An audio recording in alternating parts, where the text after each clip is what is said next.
Selamat bertemu kembali dengan saya, Moses Laksono Singgih. Kali ini saya akan menjelaskan tentang navigasi spiritual, yaitu memperhatikan kebutuhan orang lain pada saat kita berkhotbah atau membawakan renungan. Ya, yang dibahas tiga hal: kedalaman secara teologis, daya serap pikiran, dan komunikasi visual. Ya, tiga pilar khotbah yang mengubah hidup. Ya, khotbah yang ideal menyeimbangkan empati terhadap jemaat, keadaan spiritual, dan presisi komunikasi. Kebutuhan jemaat peka terhadap daya tahan pendengar. Durasi khotbah yang proporsional dengan daya tahan jemaat ini.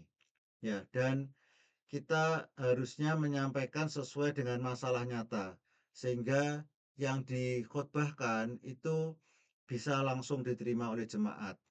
Fondasi spiritual berpusat penuh pada firman Tuhan, jangan yang lain-lain gitu ya.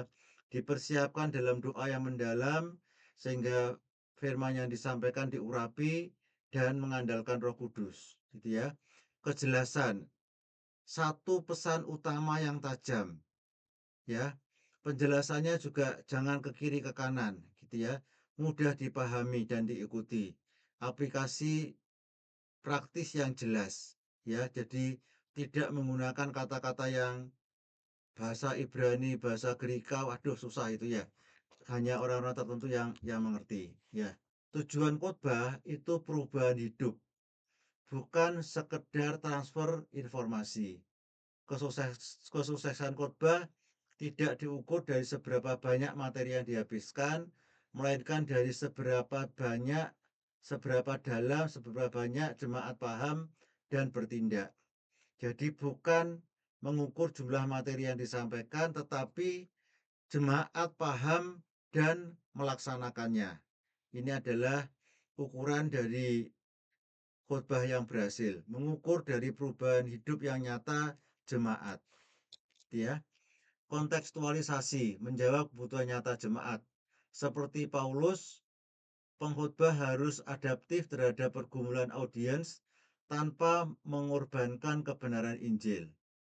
Ya, jadi kalau ada jemaat yang bersalah, ya kita jangan mengikuti kesalahannya, tapi kita menasehati, kita berempati terhadap masalah yang dihadapi. Pendekatan adaptif menjadi segala-galanya bagi semua orang. Ini yang dilakukan oleh Paulus di 1 Korintus 9 ayat 22. Penyampaian yang empatik, memilih kata-kata yang relevan dan penuh kasih. Sebaiknya tidak memaki-maki, memarah-marahi, menyalah-nyalahkan gitu ya, tetapi dengan kata-kata yang empatik, mengajak gitu ya, supaya sungguh-sungguh ikut Tuhan gitu ya. Jangan jangan dimarah-marahi, disalah-salahkan begitu ya. Nah, kebutuhan jemaat ada macam-macam. Di sini ada 4 hal: usianya ya. Ada usia muda, ada usia tua, ada anak-anak gitu ya. Suatu saat saya diminta oleh orang tua saya pada saat mereka masih hidup untuk membawakan renungan keluarga. Saya membawakan tentang sombong. Kenapa? Karena sombong itu kan dihadapi oleh semua usia, baik orang tua maupun orang muda maupun anak-anak ya. Pergumulan harian itu kebutuhan jemaat. Konteks sosial, saat ini sedang terjadi apa di daerah kita. Nah, itu kita bahas. Tingkat pemahaman bagi jemaat yang masih baru, ya kita tidak bisa menjelaskan yang terlalu mendalam ya. Nah, prinsip relasi ya. Nah, kalau ada 4 tahap ya relasi itu ya. Yang pertama adalah saya oke, kamu oke. Pemberita firman Tuhan setuju dan pendengarnya juga oke. Relasi sehat, saling menghargai, dewasa dan terbuka. Saya oke tapi pendengarnya tidak oke. Merasa dirinya paling benar, mudah menghakimi. Tadi yang saya katakan sebelumnya, menyalah-nyalahkan gitu ya. Kamu tidak benar, sudah lama ikut Tuhan begitu ya. Saya tidak oke, kamu oke. Nah, pembicaranya rendah diri, merasa orang lain lebih baik. Nah, ini tidak baik ya. Saya tidak oke, kamu tidak oke. Nah, ini paling jelek ini ya. Pembicaranya pesimis, tidak percaya diri dan tidak percaya pada orang lain. Ya. Nah, ini yang prinsipnya Paulus, ya. Paulus menyesuaikan diri dengan berbagai kelompok orang agar dapat memenangkan sebanyak mungkin orang bagi Kristus. Itu adalah saya oke dan kamu oke, ya. Paulus percaya diri, menghargai orang lain, komunikasi sehat, tidak merendahkan. Ya, ini saya oke, kamu oke. Prinsipnya Paulus adalah dia mempunyai identitas yang kuat dalam Kristus, memahami konteks orang lain, dan tadi mengatakan bahwa menjadi orang menjadi seperti orang lain gitu ya, menyesuaikan pendekatan, tetap setia pada Injil. Ya, inti dari kesesuaian adalah Paulus menunjukkan sikap yang sejalan dengan saya, oke kamu oke. Ia kuat dalam identitasnya dalam Kristus, menghargai orang lain, menyesuaikan cara pendekatan, dan tidak mengorbankan kebenaran Injil. Fleksibel dalam metode, teguh dalam prinsip. Ya. Oke, ini daya serap pikiran. Durasi khotbah harus memperhatikan kelelahan kognitif, kelelahan kita berpikir kita, ya. 30 sampai 40 menit adalah titik yang optimal untuk menyeimbangkan kedalaman materi pembelajaran, materi dan perhatian. Artinya, materinya kita susun berdasarkan waktu ini, ya.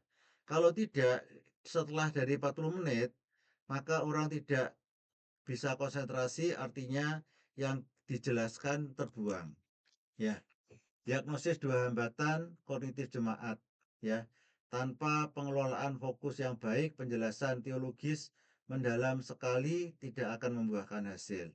Ke Otak kepenuhan, penyebabnya terlalu banyak informasi atau materi yang disampaikan terlalu cepat tanpa jeda, tanpa titik koma gitu ya, terus saja itu ya.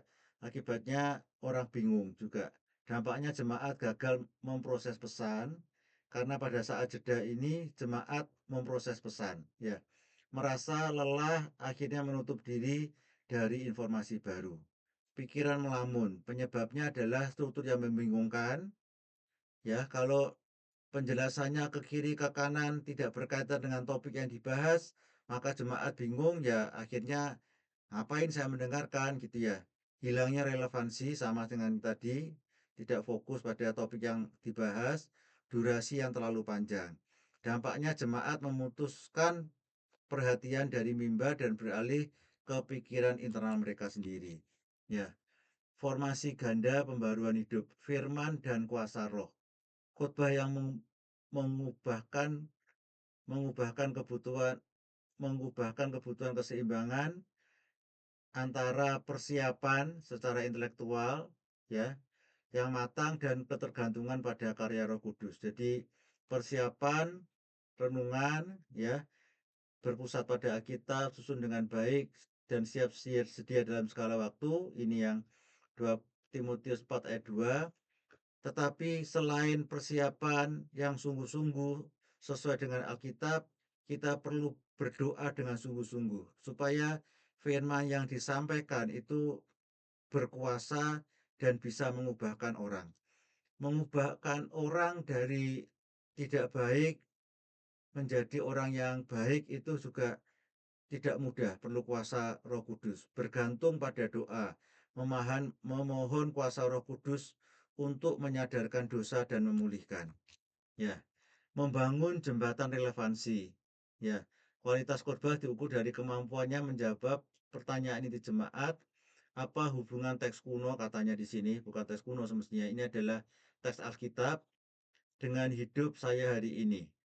Ya, jadi penjelasan mendalam dan konteks sejarah dan seterusnya, tata bahasa itu harus relevan dengan dunia jemaat. Pergumulan hari ini, krisis keputusan moral, beban hidup gitu ya. Ini Alkitab harus memenuhi kebutuhan jemaat ini. Ya. Daya ingat ekstra, daya ingat tadi kan dikatakan maksimum 40 menit, bisa ditingkatkan dengan cara audio dan visual. dengan gambar-gambar, dengan slide, dengan istirahat sebentar gitu ya, supaya jemaat tidak terlalu capek, bisa istirahat sebentar, menyanyi gitu ya, sehingga bisa mulai lagi. Kalau hanya video, jangan audio dengan suara saja, mendengar kata-kata saja itu daya ingatnya rendah. Audio dan tambah imajinasi dengan cerita naratif itu daya ingatnya lebih lama. Ya, hasil akhir menggerakkan responnya nyata. Khotbah yang baik menuntut jemaat dari sekedar mendengar menjadi pelaku firman di dunia saat ini. Ya, mendengar dan mengerti, menangkap kejelasan pesan dan akal budi, merespon Tuhan, pertobatan dan kasih, dan firman itu dipraktekkan dalam kehidupan nyata sehari-hari. Khotbah yang efektif sekali lagi ada 3 hal: jelas, satu fokus, gunakan visual, cegah pikiran melamun, gitu ya, dengan intonasi yang baik, dengan audio visual aid gitu ya, itu bisa mengubah hidup ya.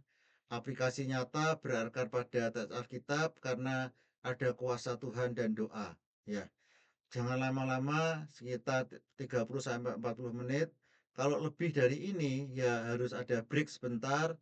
Setelah itu mulai lagi. Pada saat break itu bisa merilis kejenuhan dan otak bisa menerima lagi. Ya. Terima kasih atas perhatian Bapak Ibu Saudara. Jika ingin berdiskusi lebih lanjut, silakan menghubungi saya di mosessg@gmail.com. Silakan like, subscribe, dan share jika video ini bermanfaat untuk Bapak Ibu Saudara.